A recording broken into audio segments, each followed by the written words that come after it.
meditando sobre uno de los salmos más hermosos de la Biblia, que ha sido el Salmo 37. Ya se lo tienen que saber de memoria, ¿sí o no? Casi, ¿no? Vamos a abrir la Biblia, por favor, por el Salmo 37. Aleluya, gracias al Señor. El jueves también meditamos un poquito acerca del Salmo y estuvimos viendo algunas cosas que vamos a poner ahora ahí en la pantalla. Pero el Salmo 37 es un acróstico. Cada 2 versículos empieza por una letra del alfabeto hebreo, empezando por la primera, la Aleph, terminando por la última, Tav. Cada 2 versículos, así empieza el Salmo. Es un salmo muy completo, 40 versículos. Habla de cosas prácticas. Nos dice el Señor en su palabra cosas que no debemos de hacer y cosas que sí debemos de hacer. No solamente el Salmo contiene prohibiciones, sino también mandamientos a decir, oye, que tienes que hacer esto y esto y esto y esto otro. El mensaje de hoy, aunque está basado en el Salmo 37, yo lo he titulado, y así después lo vais a poder encontrar en internet, los 10 mandamientos del Salmo 37. No son los 10 mandamientos de Éxodo 20, son los 10 mandamientos que vamos a ver en esta tarde del Salmo 37. Pero ahí en la pantalla podemos ver algunos temas que el Salmo 37 nos sugiere, que son muchos, por cierto.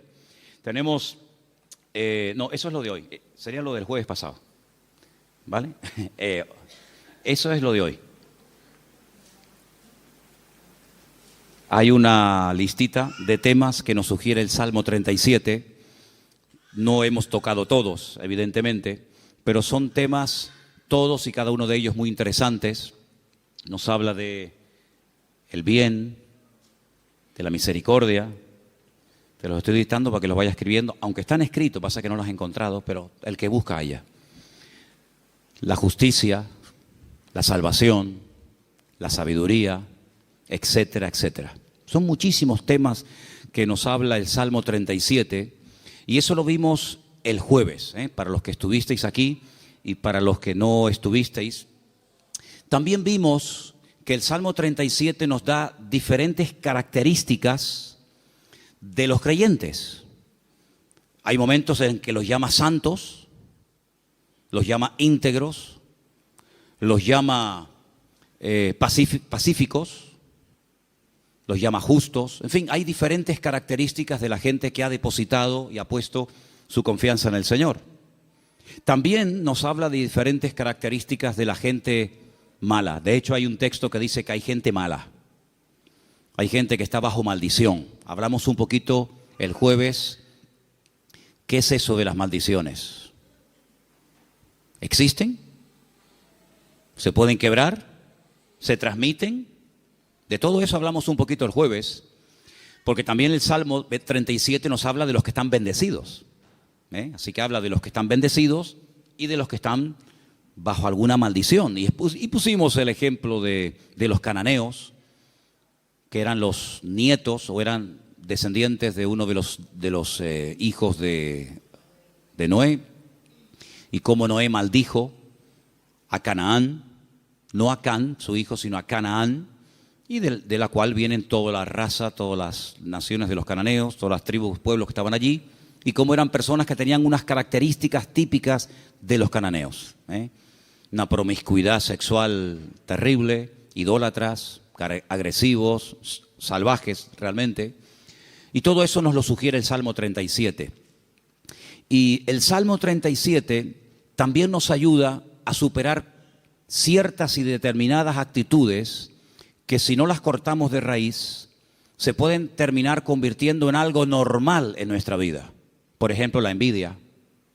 La envidia hay que cortarla de raíz. Los celos, la desconfianza. Dice la Biblia que no tenemos que tener envidia, no tenemos que perder los nervios. Después todo eso lo vamos a ver viendo los versículos. Pero el Salmo 37 es un salmo que también nos ayuda a reaccionar ante lo que nosotros podemos considerar una injusticia. Yo pienso que si yo en esta tarde preguntara, ¿cuántos de los que están aquí han sentido que en algún momento se han sentido injustamente tratados? Pienso que a lo mejor todos levantaríamos la mano, ¿sí o no? A veces por un padre, por una madre, por un pastor, por un jefe en el puesto de trabajo. Todos hemos sido de alguna manera, en algún momento, desde nuestro punto de vista, cuidado, injustamente tratados. ¿Y cómo tengo que reaccionar ante la injusticia? Ante lo que yo esperaba recibir y resulta que he recibido, pero todo lo contrario. El Salmo 37 es el antídoto perfecto. Que por cierto no es la queja. La queja es el lenguaje de los cobardes. La queja mata la fe, debilita el alma. Cuando una persona está todo el santo día quejándose, aunque no hables mucho con él o con ella, la forma como habla, la forma como opina, te está descubriendo el bajísimo nivel espiritual de su vida. El Salmo 37 nos habla de diferentes niveles espirituales. Algunos dirán, pero hay niveles. Claro que lo hay. No todo el mundo tiene la misma fe. No todo el mundo tiene el mismo nivel de paciencia o de amor o de conocimiento de la palabra. Siempre habrá alguien que sepa más que nosotros, ¿sí o no? Cuando ustedes van, por ejemplo, a la Biblia, encuentras momentos en los que el Señor se le queda mirando a un hombre y le dice: tú eres un hombre de mucha fe, grande es tu fe. Y hay momentos que se le queda mirando a otro y le dice: hombre de poca fe.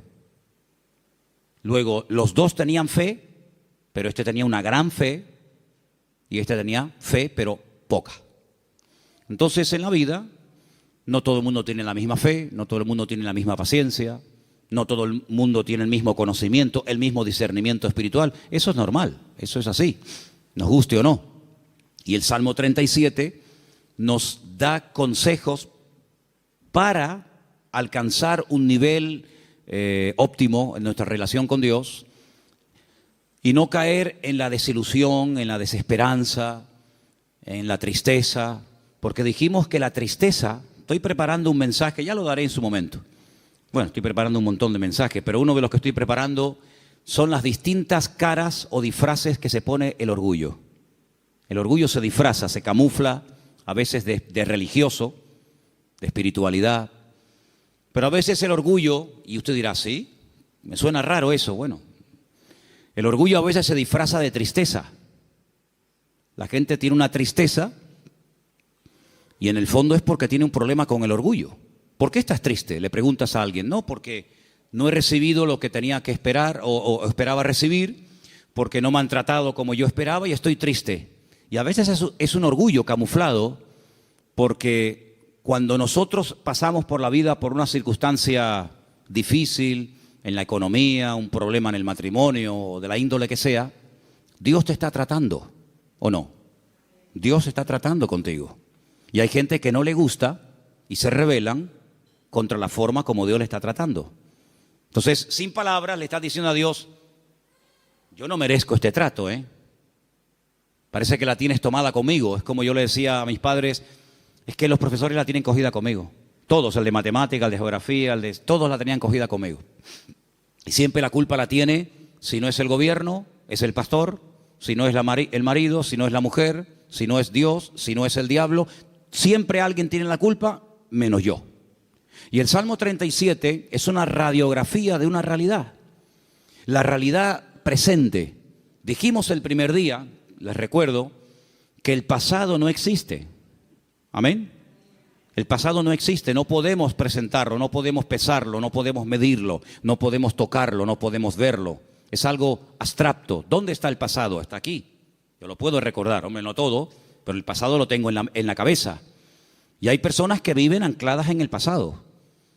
O bien porque el pasado fue pésimo y les marcó, o bien porque el pasado, según ellos creen, fue mejor que su presente.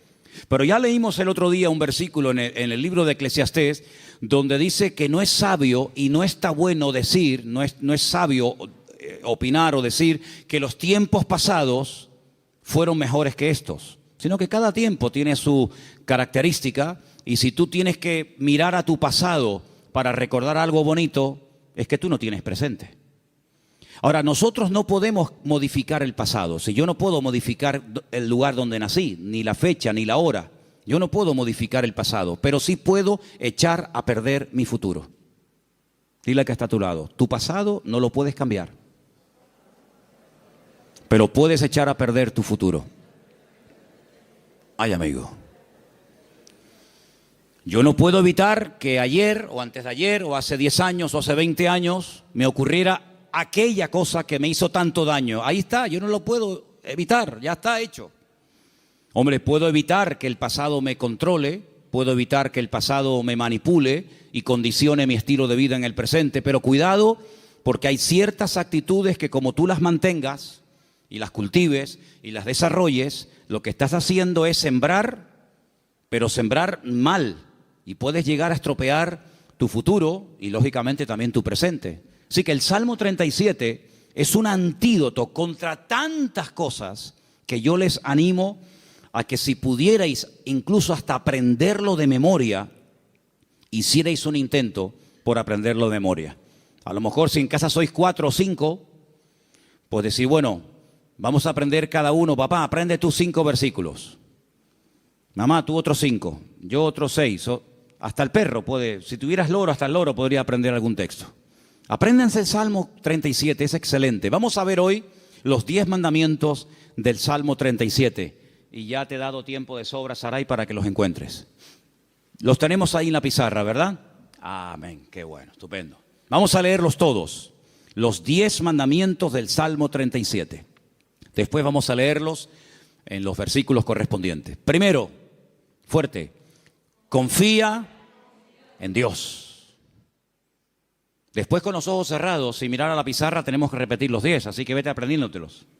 Número 1 era, confía en Dios. Segundo, hacer el bien. Confía en Dios y hacer el bien. Vamos bien. Tercero, deleítate o deleitarse en Dios. Confía en Dios, haz el bien, deleitarse en Dios. Bien, hasta ahí llego. Venga, otro más. 4, encomendarse a Dios. Bien, confía en Dios, hacer el bien, deleitarme en Dios, encomendar a Dios mi vida. Venga, el 5, guardar silencio. Pero no dice, hermano, que hablemos. Guardar silencio ante Dios. Guardar silencio. 6, esperar en Él. 7, dejar la ira. 8, dejar el enojo, desecharlo. 9, apartarme del mal. Y 10, guardar su camino. ¿Qué tal? ¿Los habéis aprendido? Vamos a repasarlos. Confía en Dios, hacer el bien, deleitarse en Dios, encomendarse a Dios, guardar silencio, esperar en Él, dejar la ira, desechar el enojo, apartarme del mal y guardar su camino. Quítalo. Los 10 mandamientos del Salmo 37. Número 1. Bien, confía en Dios. Número 9. No.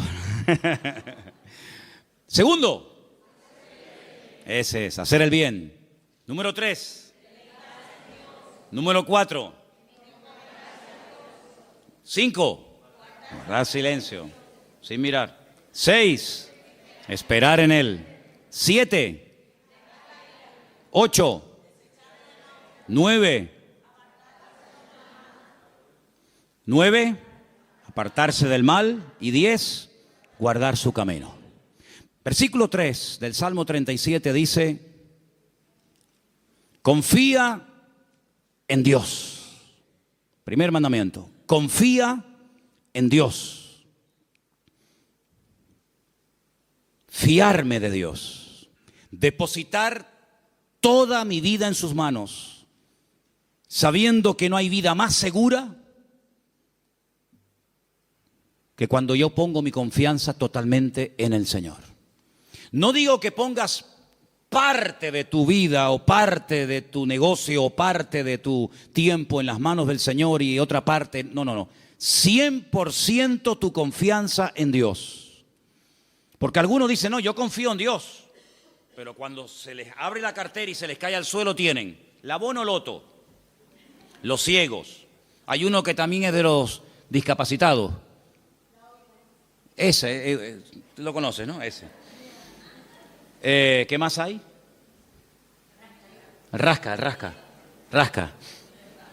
No, yo confío en Dios. Ya te veo. Ay, amigo. Pero por la mañana se levantan y leen el horóscopo. Pero claro, depende si compras el día o compras el diario de avisos o compras, depende de qué periódico compres, te dirá una cosa o te dirá otra. ¿Confiamos en Dios 100% o no? ¿Se puede uno fiar de ese Dios? ¿Ha dado pruebas históricas a lo largo del tiempo que se puede uno fiar de Él? ¿Que no te va a fallar? Dice la Biblia, hay centenares de versículos, pero uno de ellos dice, aunque tu padre y tu madre te abandonen, yo nunca te abandonaré. Nunca, jamás.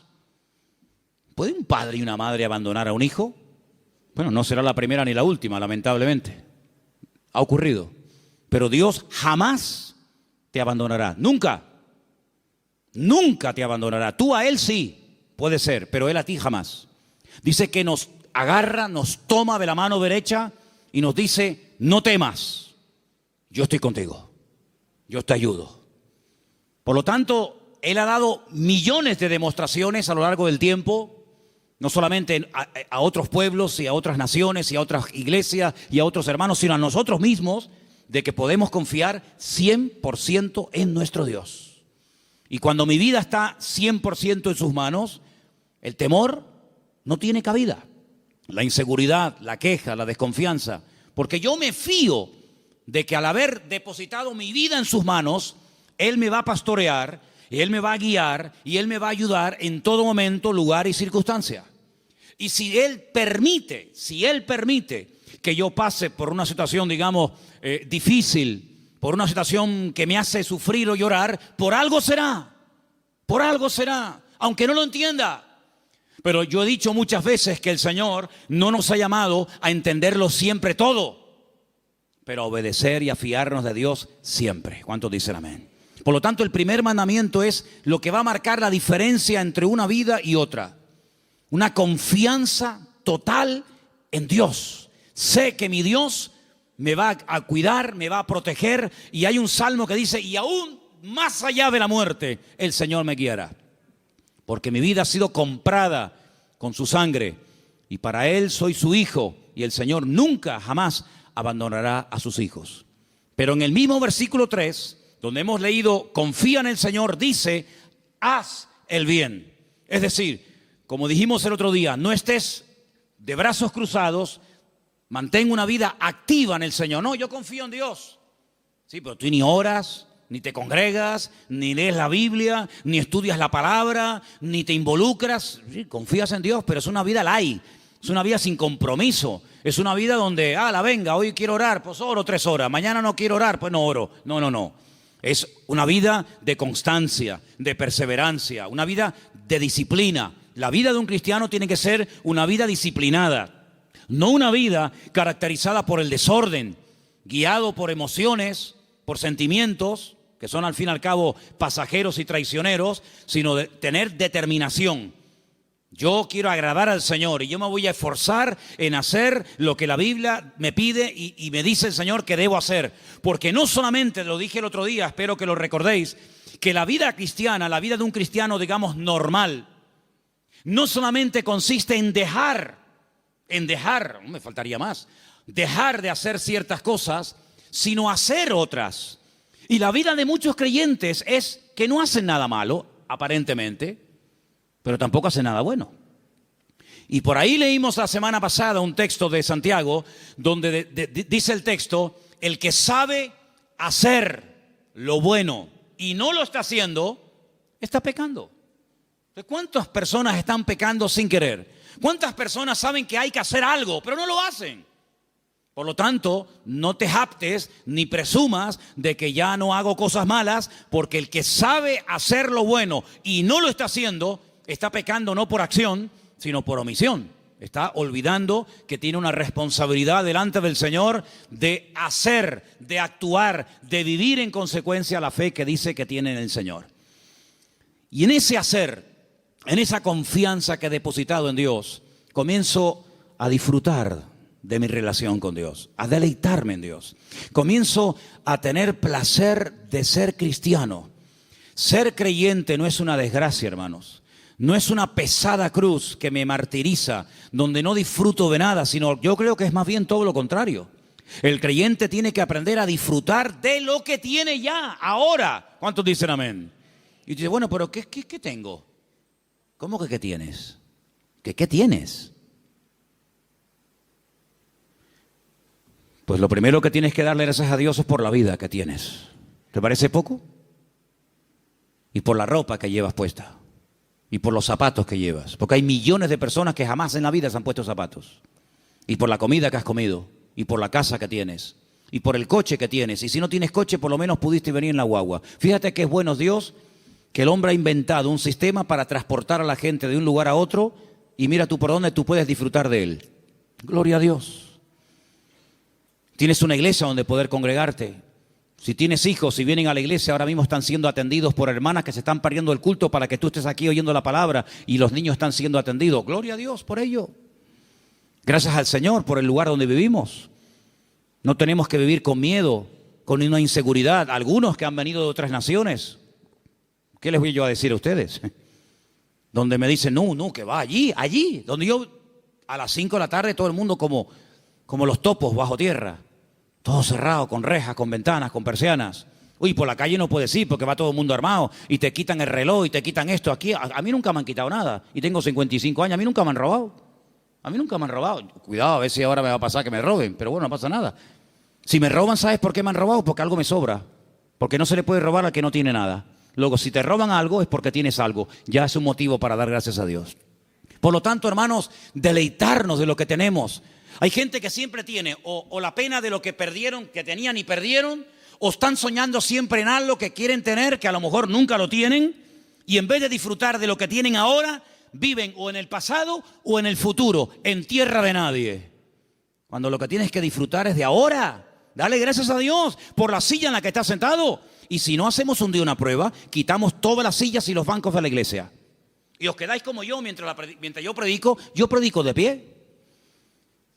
Y tenéis que estar todo el tiempo en la alabanza de pie, todo el culto de pie. Baños, los vamos a cerrar, no hay baños. Luz, cortamos la luz. Entonces vamos a comenzar a valorar que tenemos un local con luz, con aire acondicionado, con micrófono, con una silla. Gloria al Señor, no hay millones de motivos para darle gracias al Señor, hermanos. Hay cambios y hay milagros que solamente vendrán a nuestras vidas cuando comencemos a dar gracias al Señor por lo que tenemos. ¿Para qué quieres más? ¿Para qué quieres más? Si con lo poco que tienes, según tú, te quejas, si tienes más, te vas a quejar más. Entonces Dios a veces a alguna gente no le da más porque entonces estarían quejándose más tiempo todavía. Dice la Biblia que un día los discípulos llegaron al Señor y le dijeron, Señor, la gente tiene hambre, viven lejos, el lugar en el que estamos es desierto, no hay comida y ni siquiera tenemos dinero para dar de comer a semejante multitud. Diles que se vayan. Y el Señor le dice, ¿y por qué? Dadles vosotros de comer. Aprender a enfrentar nuevos desafíos. ¿Saben, hermanos? Una congregación, un creyente que no tiene desafíos delante, es un creyente que termina con el paso del tiempo estancándose. ¿Por qué les he comentado ahora de hacer una tronja, de ampliar el salón, de poner arriba un balcón, de hacer más? Pero tenemos que tener desafíos delante de nosotros. Si no nos acomodamos, nos hacemos señoritos. Bueno, estamos bien como estamos, como decía la antigua canción, somos un pequeño pueblo muy feliz. No, hay que esforzarnos y hay que trabajar y hay que sudar. Y cuando yo empiece a notar, yo les hablo de Manolo Sierra, cuando yo empiece a notar que me estoy acomodando, digo, hermano, mi tiempo aquí se terminó. Yo no quiero estar más aquí. Yo me tengo que ir a un sitio de pionero a empezar de cero. Hermanos, no podemos darle lugar a la rutina en nuestra vida, a la monotonía. Tienen que haber desafíos. Hay congregaciones que viven de las glorias del pasado, iglesias que ya lo tienen todo. Y te das cuenta que les hace falta todavía tantas cosas, como le dice la Odisea. Nos hemos enriquecido, no nos hace falta de nada. Y el Señor estaba en la puerta de la iglesia llamando, dice, si alguno oye mi voz, entraré a Él, cenaré con Él y Él conmigo. Habían perdido lo más grandioso y hermoso que puede tener una congregación, que es la presencia del Señor. La habían perdido y ni siquiera se habían dado cuenta. ¿Cuántas cosas hay por ahí así que nos dejan con la boca abierta? Por lo tanto, hermano, vamos a deleitarnos en el Señor, vamos a disfrutar de la vida. ¿No dice la Biblia, deleítate con la mujer de tu juventud? ¿No dice eso la Biblia? En la mía sí. Algunos me miran como diciendo, pero eso dice la Biblia. Uy, más todavía. Con la mujer de tu juventud, que sus caricias te satisfagan en todo tiempo. Así que ya saben, yo me deleito, pero tú me haces caricias. Eso dice la Biblia, deleítate con sus caricias. Gloria a Dios. Dale gracias a Dios por tus hijos. ¿Cuándo fue la última vez que dijiste, te doy gracias por mi hijo? Pero es que ella tiene 80 años, no importa. Otros lo perdieron cuando tenía 20. Y el Señor te lo ha dado a ti 40 años. Ay, amigo. Dale gracias a Dios por tu madre, por tu padre. Dale gracias a Dios por el pastor que tienes, porque de momento es el único que tiene. Es lo que hay. Dale gracias a Dios por todo lo que tienes cada día. Y cada vez que comas, di, Señor, hoy han muerto 17,000 personas de hambre en el mundo y yo no seré una de ellas. Yo ahora tengo algo para llevarme a la boca. Gloria a Dios. Comenzar a regocijarnos en el Señor. Hermanos, que la gente diga, pero ¿qué tiene esa gente que no se quejan? ¿Qué tenemos? El Dios más grande y más maravilloso que jamás se pueden encontrar por la vida. ¿Cuántos dicen amén? Eso es lo que tenemos. ¡Aleluya! Gloria a Dios. Amén. Pero el quinto mandamiento, el primero era confía en Dios, el segundo era hacer el bien, el tercero era deleitarme en Dios, el cuarto era encomendar a Dios, poner todo, mi vida, mis negocios, mi futuro, mis planes, todo en las manos del Señor. Pero el quinto es muy bueno. ¿Cuál era? Guarda silencio. Ay, amigo. Ay, amigo. Yo ya les conté una vez, yo sé que ya se lo conté. Algunos dirán, eso ya lo contaste, sí, pero te lo voy a contar otra vez. En la antigua Grecia se le daba mucha importancia a la oratoria, a hablar en público. De hecho, había escuelas muy famosas que hasta el día de hoy, en marketing y en muchas escuelas, se emplean las técnicas de aquella época, donde los griegos le daban mucha importancia al hablar en público, a perder el miedo escénico, etc. Y había un famoso maestro de una de las escuelas griegas que cobraba por enseñar oratoria, por enseñar a hablar correctamente en público a la gente. Y vino un día un chico y le dijo que quería que este maestro le diera clases. Y el maestro le dijo, a ti te voy a cobrar el doble de lo que le cobra a todos los demás alumnos. Y este dijo, ¿a mí el doble? ¿Por qué? Dice, porque contigo voy a tener el doble de trabajo. Contigo voy a perder mucho tiempo primeramente a enseñarte a que te calles. Y cuando aprendas a guardar silencio, es cuando por fin podré comenzar a enseñarte a hablar. Pero quieres comenzar a hablar, y para comenzar a hablar hay que aprender a estar en silencio. ¿Saben que el silencio es algo que se utilizó durante mucho tiempo en algunos lugares como tortura? Poner a una persona en un lugar donde no oía ningún tipo de ruido. Y en algunos casos la gente se terminaba volviendo loca. Pero muchas de las grandes cosas que Dios ha revelado a lo largo de la historia, grandes hombres de Dios, lo ha hecho en la calma, en el silencio. Hay un pasaje muy interesante donde un profeta llamado Elías, un gran hombre de Dios, estaba pasando un momento muy difícil en su vida. Se sentía solo, incomprendido, le pidió a Dios que le quitara la vida. En fin, todo lo que ustedes saben. Y hay un momento en el que él sale de la cueva y dice que se produce un terremoto tremendo en la puerta de la cueva, y él ve que ese terremoto es tan tremendo, tan destructivo, que las rocas se partían. Y había un viento huracanado tremendo y todos los árboles caían. Pero dice, pero Dios no estaba en todo aquello. Él estaba acostumbrado a moverse en el barullo, en el ruido, en el follón, en lo espectacular. Y dice que al final de todo sopló un silbo, un viento suave, una cosa muy suave, muy delicada. Y dice, y el Señor estaba en aquel silbo apacible. Hay creyentes que están todo el día hablando y hablando y hablando y hablando, y muy pocas veces oyen o tienen tiempo para oír la voz de Dios. Búscate un lugar tranquilo, donde tú puedas estar tranquilo, sin televisión, sin internet, sin niños, sin el perro, sin el gato, sin fulano y mengano, donde puedas estar tranquilo, tranquila, pensando en lo que está pasando en tu vida, aprendiendo a interpretar las circunstancias que te rodean. Si algo bueno tiene el silencio, es que tiene una parte terapéutica, ayuda al hombre a meditar y a reflexionar. ¿Qué estoy haciendo con mi vida? Me he plantado ya con una edad en la vida. ¿Qué le está pasando a mi hijo? Que lo veo últimamente muy callado o muy hablador o muy atontado o muy espabilado. ¿Qué está pasando en el ambiente? Y es en esos momentos de calma, de quietud, de silencio ante la presencia del Señor, donde el Señor te puede revelar y te puede mostrar cosas que en el barullo, en el follón y en el ruido no se captan. Por eso este mandamiento de guardar silencio significa aprendamos a meditar tranquilamente en la presencia del Señor. Vivimos en una sociedad muy ruidosa. España es uno de los países más ruidosos de Europa. Sales por las calles y desde que te levantas por la mañana, prácticamente hasta que te acuestas hay ruido constantemente. Y por la noche ni te cuento. En la quietud de la noche es cuando vienen a recoger los camiones la basura. ¿Sí o no? No pasa por tu barrio, estás tranquilo en tu casa y de repente ¡bim, bam, pim, pum, pam, pam! Y dices, Dios, ¿pero qué pasó? Sale el camión de la basura. Al rato viene el camión que está regando. Al otro rato viene el camión que se lleva el vidrio. Y es un follón tremendo, ¿sí o no? Bueno, hermanos, aprendamos a estar tranquilos en la presencia del Señor.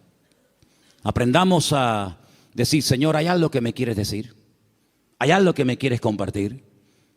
Ese guardar silencio significa aprender a reflexionar en Dios. Oye, mira, ahora no me molesten.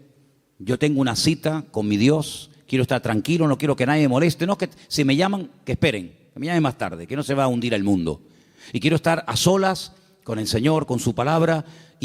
Como decía un pastor amigo mío, un minuto, Manolo, un minuto bien pasado en calma, en quietud, en la presencia del Señor, puede cambiar una vida. Pero ¿sabes cuál es la cruda realidad? Y no es cuestión de que ustedes se sientan mal ni acusándolos, ni mucho menos. Hay creyentes que a veces no tienen ni 5 minutos en el día, es tremendo esto, ni 5 minutos en el día para estar tranquilos, solamente estar quietos en la presencia del Señor.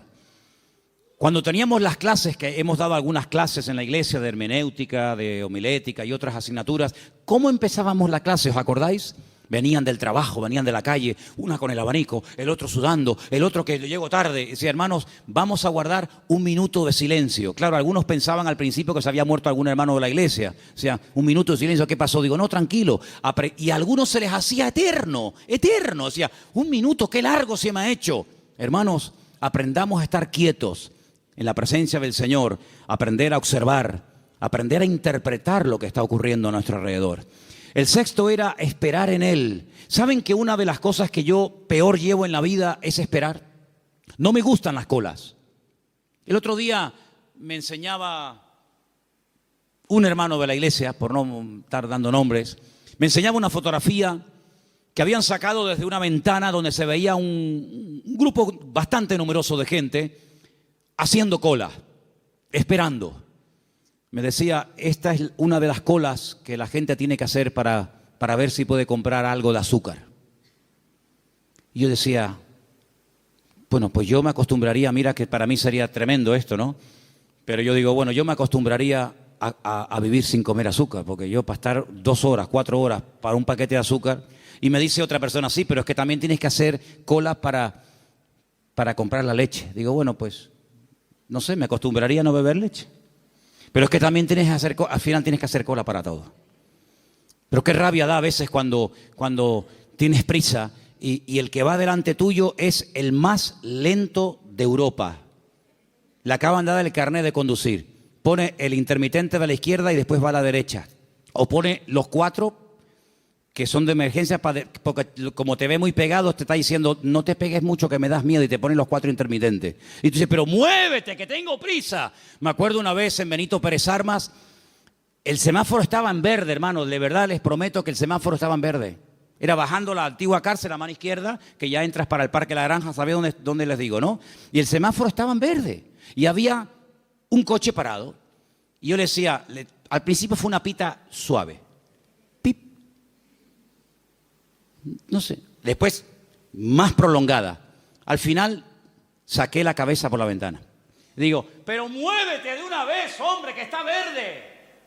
Atontado, que estás atontado. Y sacó la cabeza una señora y me dice, hola, pastor, ¿cómo está, hermano?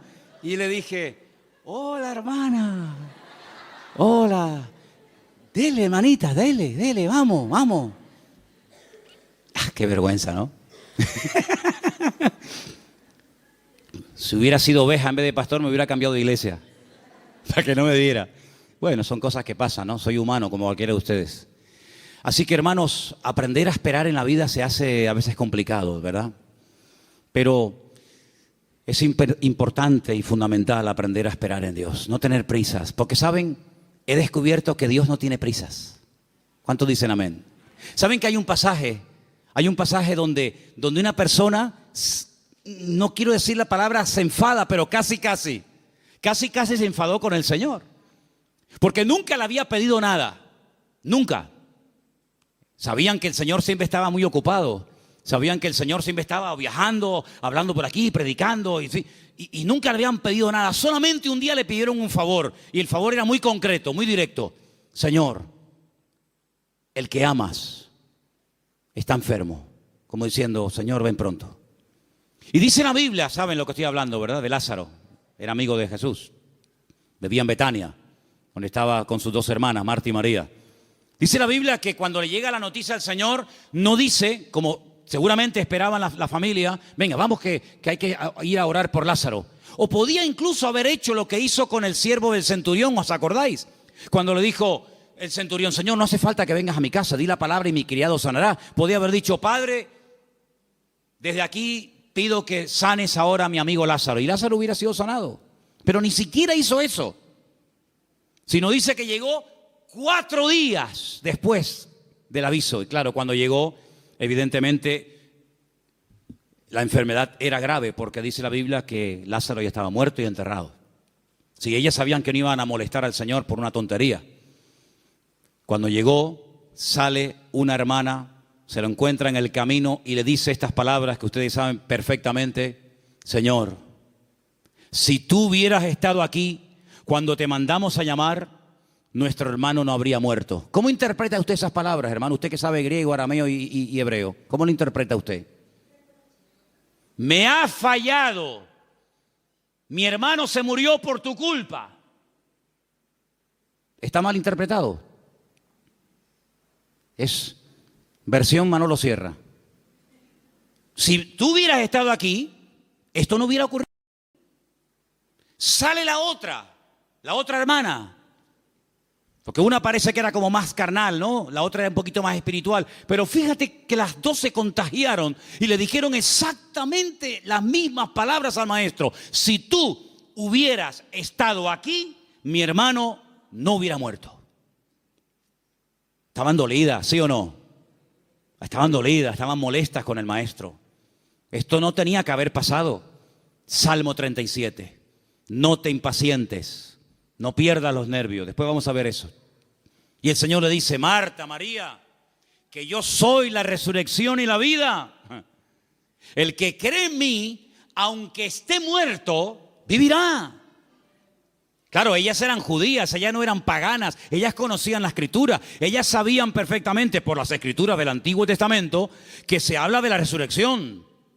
Y entonces cuando el Señor dice que yo soy la resurrección y la vida, y le dice el Señor, tu hermano resucitará, ellas dicen, yo sé que mi hermano resucitará, pero no ahora, sino en el día postrero, algún día. Y el Señor le dice, vamos al cementerio. Y todos conocen la historia. Ahora yo les hago una pregunta y sean sinceros. ¿Ustedes creen que realmente el Señor llegó tarde?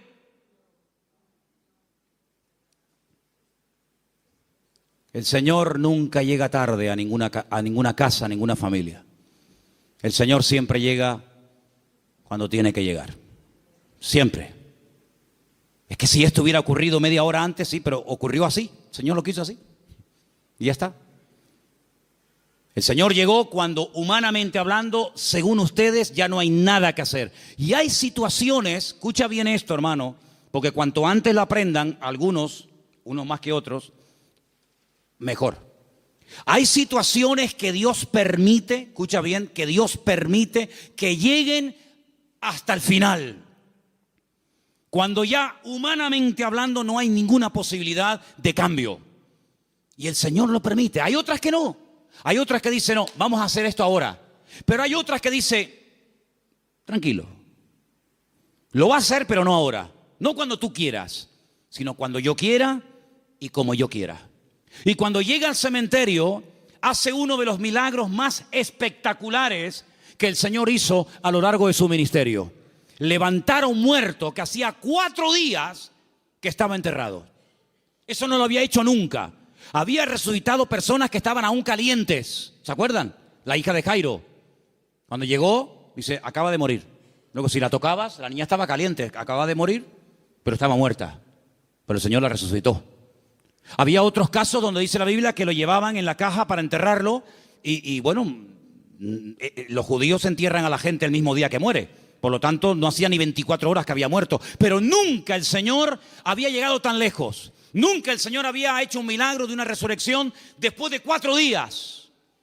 Si ustedes van a Israel, si ustedes han ido a Jerusalén alguna vez conmigo, ustedes van a ver que en todos los cementerios judíos hay una abertura, como una ventana, que es por donde se cree que al tercer día se va el alma. Y ya es como demasiado tarde, ya no hay escapatoria. A los 3 días, a las 72 horas, se va el alma y ya se fue. ¿Cuándo llegó el Señor? Al 4.º día. Cuando ya no había ninguna posibilidad, según la tradición, según la medicina, de levantar a un muerto, es cuando llegó el Señor. No podía el Señor haber llegado el primer día, antes de que muriera así, pero hubiera sido una sanidad más, de tantas. Pero el Señor quería hacer algo especial, porque amaba tanto a Lázaro, que si hubiera llegado a la media hora o a los 10 minutos de haber recibido el llamado, hubiera sido una sanidad. Y Lázaro podía haber dicho, el Señor me sanó cuando yo estuve enfermo. Pero yo te amo tanto, Lázaro, que no te voy a sanar. Te voy a resucitar. Y eres la única persona en toda la historia de la humanidad que yo resucité al 4.º día. Entonces no te das cuenta, hermano y hermana, que a veces hay situaciones como que tú dices, pero ¿dónde va a terminar todo esto? ¿Pero hasta cuándo va a llegar esto? Es por el amor tan grande que Dios te tiene, para que no sea una cosita más que puede pasar desapercibida, o que incluso algún incrédulo diga, bueno, sería casualidad.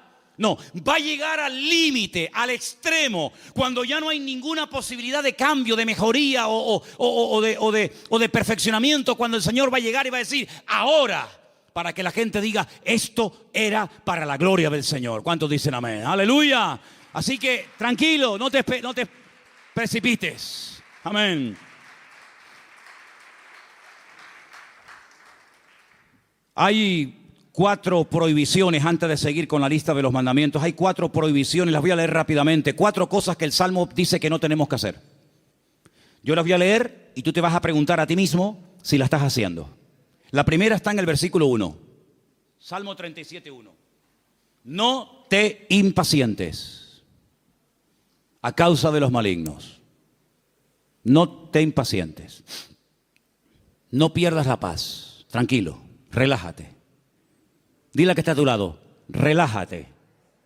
Tranquilo. No te impacientes. No pierdas la paciencia.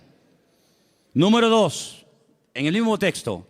Ni tengas envidia de los que hacen iniquidad. Así que ni impacientarme, ni tener envidia. Jamás. Ni una cosa ni otra. Versículo 7. No alterarme. Guarda silencio ante el Señor, espera en Él. No te alteres con motivo del que prospera en su camino por el hombre que hace maldades. No te alteres. Tranquilo, relájate. Cuenta hasta 10. Versículo 8. Deja la ira desecha el enojo, no te excites en manera alguna a hacer lo malo. Estas son las 4 prohibiciones, las 4 cosas que el Salmo 37 prohíbe hacer a un creyente. No perder la paciencia, no tener envidia, no alterarme y no hacer lo indebido, es decir, lo malo. ¿Qué te parece? Y en esta actitud, en esta riqueza del Salmo 37 me dice, deja la ira y desecha el enojo. Es decir, si te enfadas, vas a comenzar a hacer y a decir tonterías. Cuando una persona está enfadada, ¿tú le has oído las tonterías que dice? Incluso hasta orando dice tonterías. Ya no aguanto más. Y el Señor dice, cállate, machango. Sabrás tú si aguantas o no aguantas. Si yo te mando esto es porque tú aguantas. Pero ya Él lo dijo. Nadie me ama. Las tonterías que uno dice cuando está enfadado, es como cuando uno está desanimado. Las peores tonterías, las peores barbaridades, los peores insultos, las peores humillaciones se dicen cuando uno está enfadado o desanimado. Y por eso la Biblia dice, no permitas que tu carácter te controle, porque cuando nuestro carácter nos controla, siempre la embarramos. ¿No dicen así los argentinos? O los uruguayos, la embarramos. Metemos la pata. Entonces, pues oye, Señor, ayúdame a tener control, dominio propio, dice la palabra. Dominio propio. Teníamos hace años en una montaña que hay en Llano del Moro, en una torre muy alta, teníamos unas antenas que colocamos allí cuando pusimos la primera emisora de radio cristiana de las Islas Canarias. Y había un hombre que todas las mañanas subía a ese monte y pegaba un grito, pero un grito que se oía en todo el valle, se montaba en el coche y yo creo que se iba a trabajar. Y yo digo, oye, uno dirá que está loco, pero yo creo que este hombre es sabio, porque el hombre se iba al monte, pegaba un alarido estilo Tarzán, yo creo que tenía algo de espíritu de Tarzán.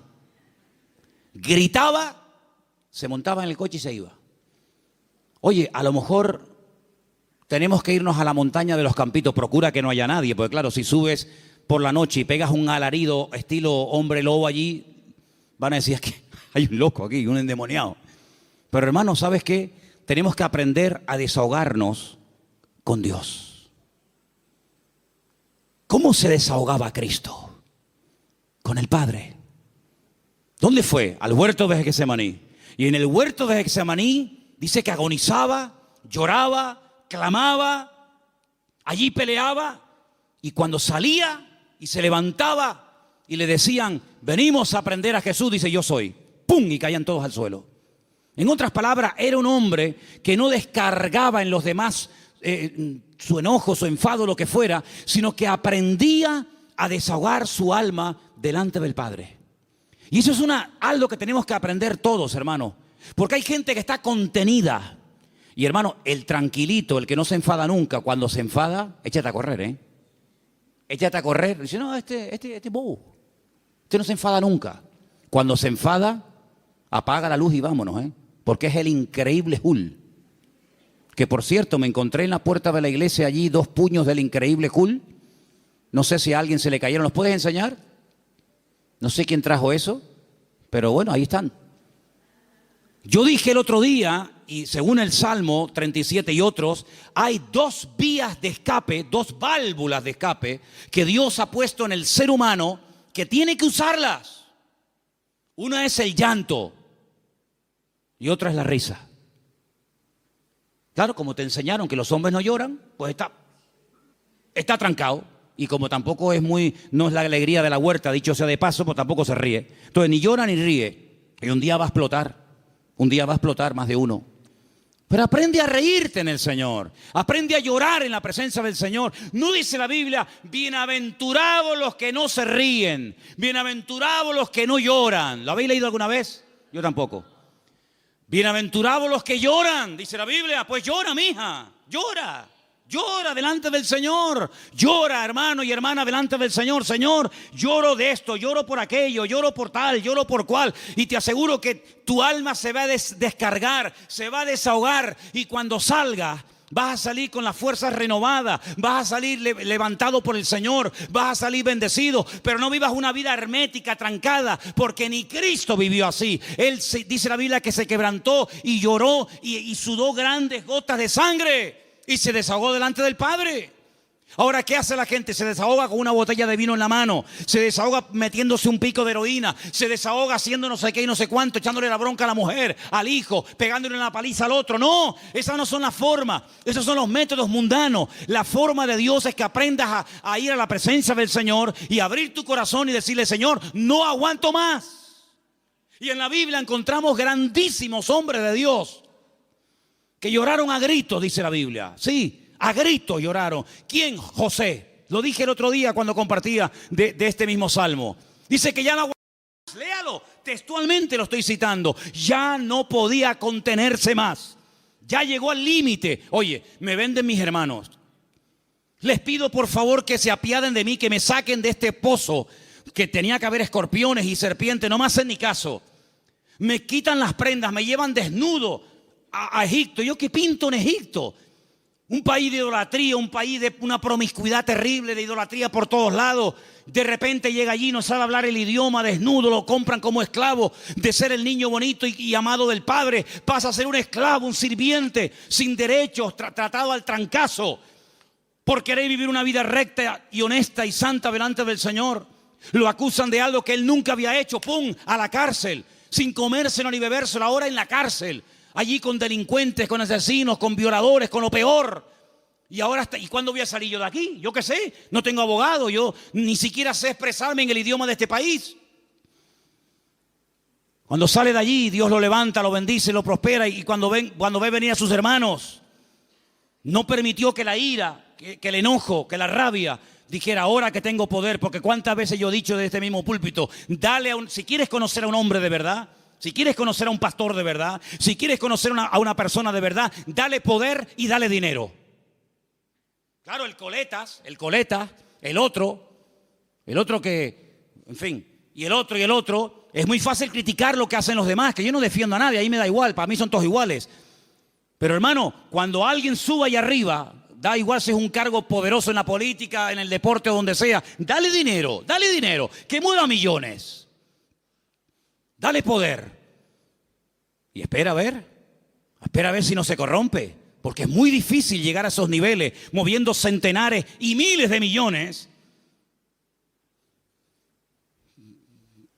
Que tenga la cabeza bien amueblada. Ay, amigo. José ahora tiene poder. Es el hombre más poderoso de la tierra después de Faraón.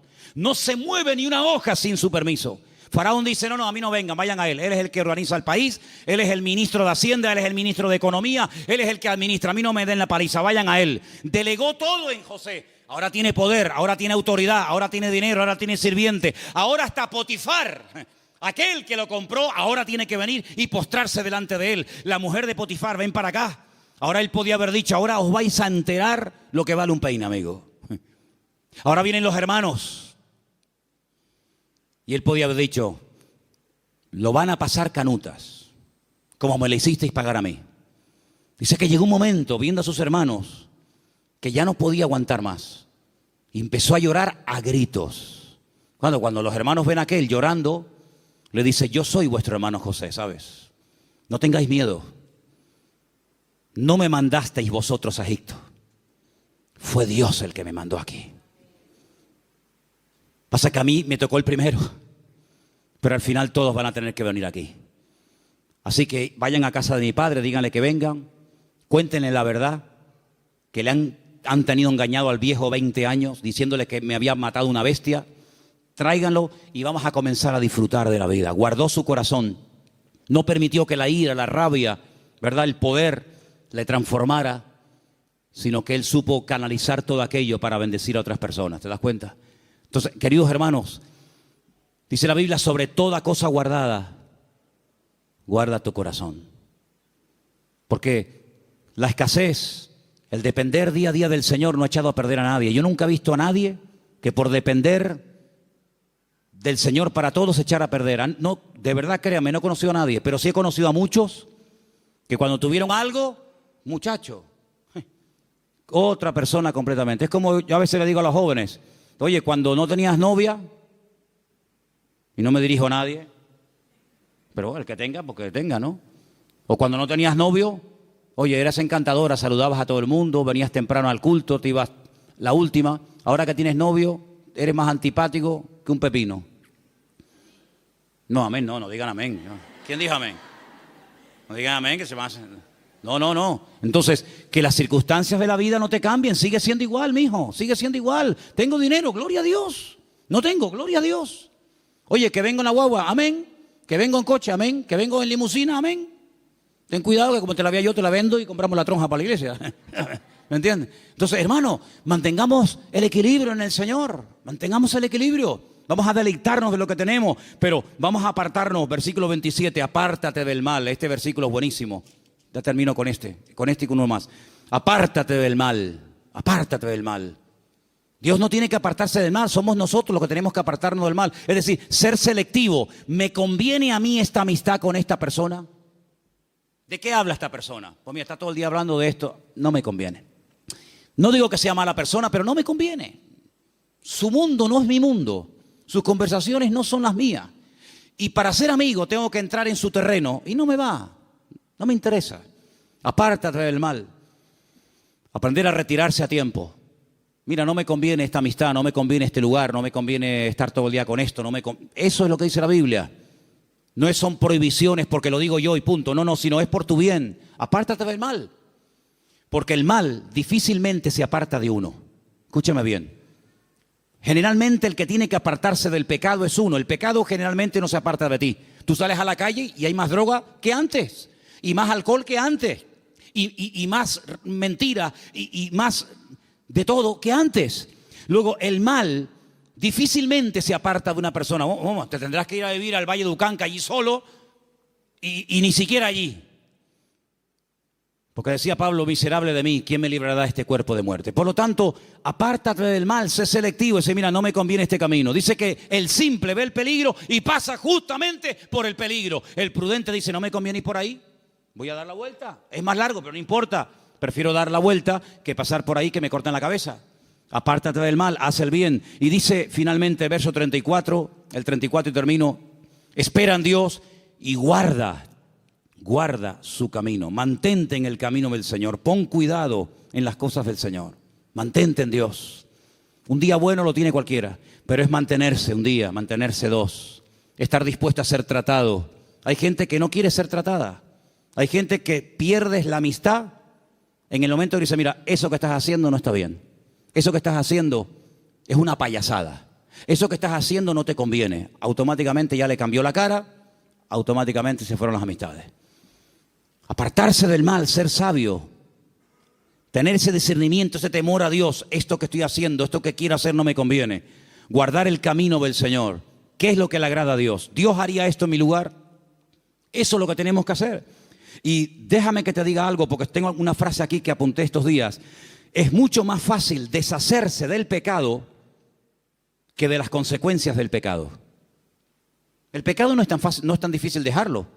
Pides perdón a Dios, Dios te perdona y se acabó.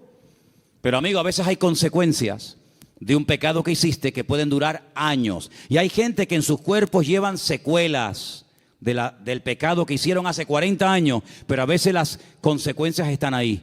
Que Dios nos dé fuerzas también para poder vivir en victoria. A pesar de que puede ser que de un pecado o de una vida en desorden que llevé en un momento puntual de mi vida, puede ser que haya un chiquitito corriendo por la casa, o haya una niñita, o haya no sé qué, o haya no sé cuánto. El pecado a veces deja cicatrices, el pecado a veces deja consecuencias. Y te vuelvo a repetir, es más fácil dejar el pecado que los hijos del pecado, que las consecuencias del pecado. Pero tienes que asumir eso. Y a veces eso es lo que te mantiene humilde. Es decir, esto me va a recordar toda la vida que aquel momento de mi vida yo viví en desorden y no hice las cosas como Dios manda. Yo dije el primer día cuando hablamos del Salmo 37, que el Salmo 37 es un mapa. Un mapa. Pero mira, y piensa en esto que te voy a decir ahora, el mejor mapa del mundo el más completo, el más bonito, a todo color, con todos los detallitos y las medidas y los ríos y las montañas, el mejor mapa del mundo, no nos sirve para nada si yo no sé dónde estoy. A mí me dan un mapa completo, me dice, mira qué belleza de mapa. ¿Vale? Ya sé dónde está el norte, las montañas, los valles, los ríos, pero yo en el mapa, ¿dónde estoy? Porque si yo no sé dónde estoy, el mapa no me sirve de nada. Ahora, cuando yo digo, no, tú estás aquí, vale, estoy aquí. Ok, vale, pues entonces dame un compás, dame una regla, yo mido, y entonces yo sé que me faltan tantas horas o tantos kilómetros para llegar aquí. Si yo no sé dónde estoy, el mapa no me sirve de nada. Aquí hay un mapa perfecto, el GPS de Dios. Pero si tú no sabes dónde estás, ¿de qué me sirve a mí esto? Eso de decir, no, lee la Biblia. Si no, yo la leí, pero no sabes dónde estás. No sabes si estás bien, si estás mal, si estás en desorden, si no estás en desorden. Pregúntale a Dios, ¿dónde estoy? ¿Cómo estoy delante de ti, Señor? Dios te lo va a mostrar. Dios te va a mostrar a la luz de su palabra y guardando silencio y esperando a Dios te va a mostrar, mira, tú estás en este punto de tu vida. Tú has llegado a un punto en tu vida en el que te has estancado. Esa es tu realidad. Entonces, en base a esa realidad, yo trabajo. Si tú no sabes dónde estás ahora mismo, si tú no sabes cómo estás delante de Dios, vienes al culto y el culto es como una especie de placebo, ¿no? El culto es una especie de cuando me duele la cabeza, me tomo una pastilla, se me fue el dolor de cabeza, pero espérate, a lo mejor tienes algo más. Y tú te conformas con una pastilla. Y hay cosas en la vida que se solucionan con una pastilla, pero hay otras cosas que se solucionan con una operación. Entonces, ¿en qué punto de tu relación con el Señor tú te encuentras? ¿Tú qué necesitas? ¿Una oración así, un versiculito, o tú necesitas ser operado? Cada uno tiene que examinarse a sí mismo. Y este es el momento en el que tú tienes que decir, Señor, ¿yo verdaderamente estoy cumpliendo esos mandamientos que he leído esta tarde? Confío en Dios, estoy haciendo el bien, me estoy deleitando en ti, Señor. Estoy todo el día agobiado, preocupado, quejándome. ¿Estoy poniendo mi vida en tus manos o llevo una agenda paralela? No, Dios para los domingos, también para el jueves si es que voy. Pero yo tengo una agenda personal y privada. Yo sé lo que voy a hacer en mi vida, esto y hasta aquello. A mí me hace mucha gracia cuando hay gente que me dice, no, él tiene la agenda completa para los próximos 5 años. Cuando dice la Biblia, ¿cómo eres capaz? ¿Cómo eres capaz de presumir del día de mañana si no sabes qué te traerá de sí el día? ¿Tenía Cristo agenda? Dice que somos como el viento, que ni sabemos de dónde vamos ni a dónde venimos. Guardamos silencio ante Dios, esperamos en Dios tranquilamente. ¿El carácter está siendo cada vez un aliado nuestro o nos está cada vez traicionando y dominando más? ¿Dejamos la ira, el enojo? ¿Nos estamos apartando del mal o cada vez estamos tonteando más con el mal? Porque el mal no perdona, amigo. Como te metas en donde hay mal, como te metas en terreno minado, lo más probable es que se te salga una pierna por los aires. Hay una parte en Israel donde yo llevo a la gente que es la frontera más cercana a Jordania, que antiguamente era territorio jordano. En el 67 Israel peleó con Jordania, triplicó las fronteras y llegó hasta la misma ribera, hasta la misma orilla del río Jordán. Y es algo muy estrecho, mucho más estrecho que esta iglesia. Ves al soldado jordano allí sentado haciendo guardia y ves al israelita aquí y el río medio. Es una frontera muy, muy estrecha. Allí se ha convertido en un lugar típico para hacer bautismos. Ahora, Dios mediante, tendremos bautismo en noviembre allí, si Dios quiere. Pero ¿sabes qué, hermano? Cuando llegamos a ese lugar con la furgoneta, tenemos que aparcar donde ellos nos dicen que tenemos que aparcar. Porque los jordanos cuando se fueron dejaron todo aquel terreno en represalia por haberlo perdido, todo lleno de minas, todo lleno de minas, miles y miles de minas. Entonces han puesto unas alambradas con unos carteles escritos en diferentes idiomas, no se salgan del camino, no entren aquí, no entren por allá. Y tú si vas en línea recta y aparca, no hay ningún problema. El que se va a bautizar vuelve.